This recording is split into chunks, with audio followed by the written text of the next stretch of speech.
புத்தகங்கள் வாங்குங்கள், வாசியுங்கள். புத்தகங்கள் வாசிக்க தெரிந்த பெண்களை பார்த்து அவர்களை ஏமாற்ற இந்த உலகம் அச்சப்படுகிறது. இதை கையில வச்சுட்டு சுத்தாதீங்க. சின்ன பெண்கள் சொல்றேன், உண்மையாவே நீ ரொம்ப ஒரு மாற்றத்தை ஏற்படுத்தணும்னு நினைக்கிறியா, ஒரு அட்ராக்ஷன் வரணும்னு நினைக்கிற, கையில புக் எடுத்துட்டு போ. அது மிரட்டுற மாதிரியான ஒரு புக், ஷேக் வேற எடுத்துட்டு போ கையில. நான் சொன்னா உனக்கு ஏன் கோபம் வருகிறது அப்படிங்கிற ஒரு புக், பெரியார் புக் கையில பிடிச்சி போ. டாபிக்கே போதும், முன்னால இருக்கிறவன் தள்ளி நிற்கும்.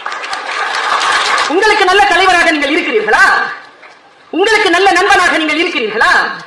உங்களுக்கு நல்ல ஆன்ம நேயனாக நீங்கள் இருக்கிறீர்களா? நீங்கள் உண்மையிலேயே லீடர் ஆவதற்கு தகுதி உடையவர்களாக இருக்கிறீர்கள். புத்தக வாசிப்பு என்பது சாதாரண விஷயம் இல்லை. என்கிட்ட மீரா மேடம் கேட்டாங்க, ஏன்னா எப்ப பார்த்தாலும் செய்யற வேலையை வச்சுதான் பேர்லாம் காணாம போயிடும். அவங்க தாசில்தார், அவங்க பேராசிரியர், இவங்க பேச்சாளர், பேர் வரலாறு